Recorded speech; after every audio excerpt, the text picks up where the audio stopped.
Assalamualaikum warahmatullahi wabarakatuh. Halo semuanya, perkenalkan nama saya Erwin Adi Saputra. Saya adalah mahasiswa semester 2 dari Sekolah Tinggi Ilmu Kesehatan Widya Dharma Husada Tangerang Selatan dengan program studi Farmasi, Klinik, dan Komunitas. Dan di belakang ini adalah sekolah saya. Jadi sedikit keluar topik. Pada kesempatan kali ini, di sini saya akan memenuhi tugas membuat video menyampaikan materi tentang eksistensi bahasa Indonesia yang bersumber referensi dari modul dosen pendidikan bahasa Indonesia. Saya yaitu Bapak Adi Nurhadi yang terhormat. Halo Bapak. Apakah teman-teman penasaran dengan materi yang sudah saya rangkum? Yuk simak selanjutnya di kelas ular, ulas sampai pintar.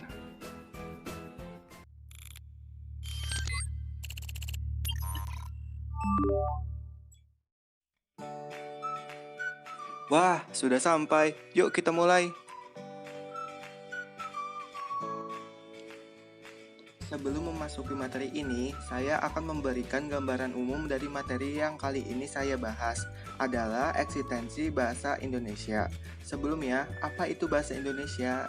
Bahasa Indonesia adalah bahasa persatuan yang merupakan salah satu bentuk identitas nasional bangsa Indonesia. Bahasa Indonesia tidak tercipta secara tiba-tiba, namun eksistensinya sangat diperlukan oleh negara Indonesia.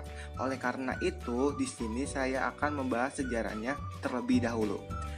Berawal dari Sumpah Pemuda 28 Oktober 1928, bahasa Indonesia mempunyai fungsi majemuk, yaitu menjadi bahasa persatuan, bahasa negara, bahasa resmi, bahasa penghubung antar individu, bahasa pergaulan, dan yang tak kalah penting sebagai bahasa pengantar di semua sekolah di Indonesia. Bangsa Indonesia dilatar belakangi oleh beratus-ratus suku bangsa yang masing-masing mempunyai bahasa. Disebutkan bahwa penamaan bahasa Indonesia diambil saat Kongres Nasional Kedua di Jakarta sebagai bahasa untuk negara Indonesia pasca kemerdekaan. Namun sebenarnya bahasa Indonesia berasal dari bahasa Melayu, yaitu salah satu bahasa daerah di bumi Nusantara ini. Bahasa Indonesia digunakan sebagai salah satu alat untuk mempersatukan bangsa yang bersuku-suku, mengusir penjajah Belanda, dan meraih kemerdekaan.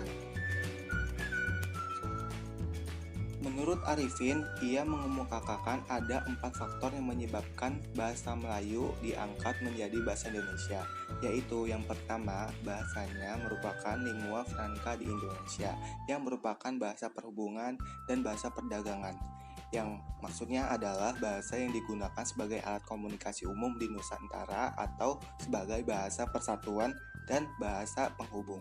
Yang kedua, sistem bahasanya sederhana dan mudah dipelajari karena dalam bahasa Melayu tidak dikenal tingkatan bahasa seperti dalam bahasa Jawa, ngoko dan kromo, atau dalam Sunda, kasar, lemes, atau perbedaan bahasa kasar dan halus. Yang ketiga, bahasanya diterima oleh semua suku pada masa itu, seperti suku Jawa, suku Sunda, dan suku-suku lainnya dengan sukarela menerima bahasa Melayu menjadi bahasa Indonesia sebagai bahasa nasional. Dan yang terakhir, bahasa Melayu mempunyai kesanggupan untuk dipakai.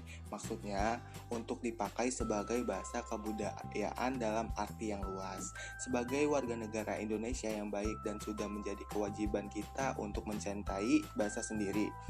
Bahasa Indonesia ini tidak muncul secara tiba-tiba dan instan, tetapi melewati proses panjang dan penuh perjuangan. Terdapat beberapa peristiwa penting yang berkaitan dengan lahirnya bahasa Indonesia. Peristiwa tersebut dibagi ke dalam 3 periode. Peristiwa penting yang berkaitan dengan lahirnya bahasa Indonesia. Part 1, periode sebelum Sumpah Pemuda. Yang pertama, munculnya organisasi Islands Wonderwise Commissie. Bangsa Indonesia sangat ingin mempelajari bahasa Belanda karena untuk mendapatkan kepandaian dan meningkatkan derajat yang sama dengan bangsa Belanda. Ahli pendidikan Belanda, Dr. Nieuwenhuis, memberikan pengaruh kebudayaan Belanda ke Indonesia. Tetapi ditentang oleh bangsa Belanda yang berkeyakinan bahwa kepandaian akan mendorong bangsa Indonesia menuntut persamaan hak dan kedudukan. Akhirnya didirikan Islands Onderwijs Commissie bagi para pemuda yang ingin belajar bahasa Belanda. Dapat diketahui bahwa melalui organisasi tersebut akhirnya lahirlah pemikiran untuk memiliki salah satu alat pemersatu, yaitu bahasa. Yang kedua, pada tahun 1901 disusunlah ejaan resmi bahasa Melayu oleh Van Ophusen dan dimuat dalam Kitab Logat Melayu. Selanjutnya, yang ketiga, pada tahun 1908 pemerintah mendirikan sebuah badan penerbit buku-buku yang diberi nama Komisi for the Volkskultur atau Taman Bacaan Rakyat yang diubah menjadi Balai Pustaka pada tahun 1917. Ada fakta menarik di sini. Buku Siti Nurbaya dan Salah Asuhan merupakan hasil terbitan Balai Pustaka. Yang ketiga, bahasa Melayu sebagai lingua franca.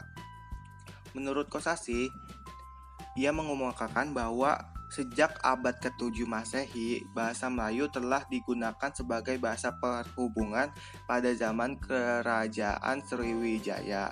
Selain itu, bahasa Melayu berfungsi sebagai bahasa kebudayaan, bahasa perdagangan, dan bahasa resmi kenegaraan.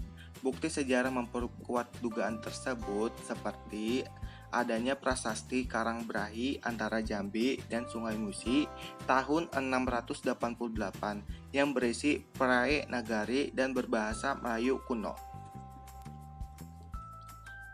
Selanjutnya, part 2, periode Sumpah Pemuda hingga Proklamasi Kemerdekaan.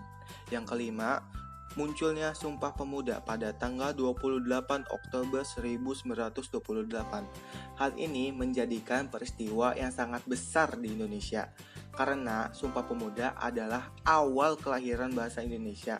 Hal ini bisa diketahui diisi poin-poin penting Sumpah Pemuda, terutama poin ketiga yang berisi kami, putra-putri Indonesia, menjunjung bahasa persatuan, bahasa Indonesia.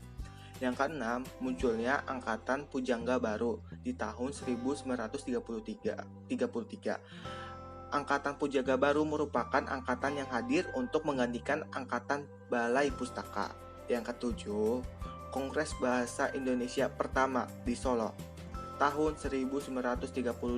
Dari hasil kongres dapat disimpulkan bahwa usaha pembinaan dan pengembangan bahasa Indonesia telah dilakukan secara sadar oleh cendekiawan dan budayawan Indonesia saat itu. Yang kedelapan, bahasa Indonesia diresmikan sebagai bahasa utama pada tahun 1942 dan tepat pada tanggal 18 Agustus 1945 ditandatanganilah Undang-Undang Dasar Republik Indonesia yang salah satu pasalnya menetapkan bahasa Indonesia sebagai bahasa negara, pasal 36. Selanjutnya, part 3, periode usai proklamasi kemerdekaan sampai sekarang. Yang kesembilan, pada tanggal 19 Maret 1947 diresmikan penggunaan ejaan Republik atau ejaan Suwandi sebagai pengganti ejaan Van Ophusen. Yang ke-10, Kongres Bahasa Indonesia kedua di Medan pada tanggal 28 Oktober hingga 2 November tahun 1954.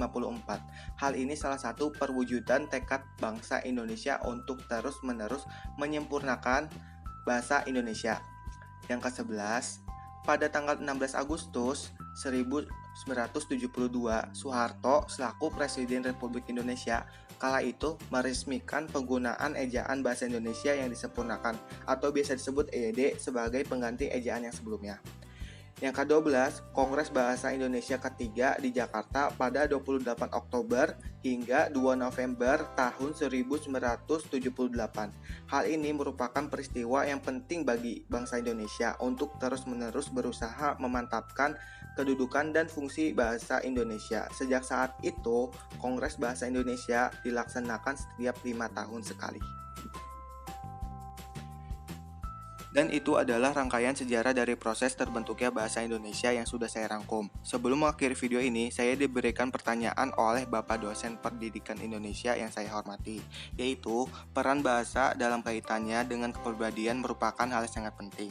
Bagaimana menurut Anda eksistensi pendidikan bahasa Indonesia dalam pengembangan kepribadian saat ini?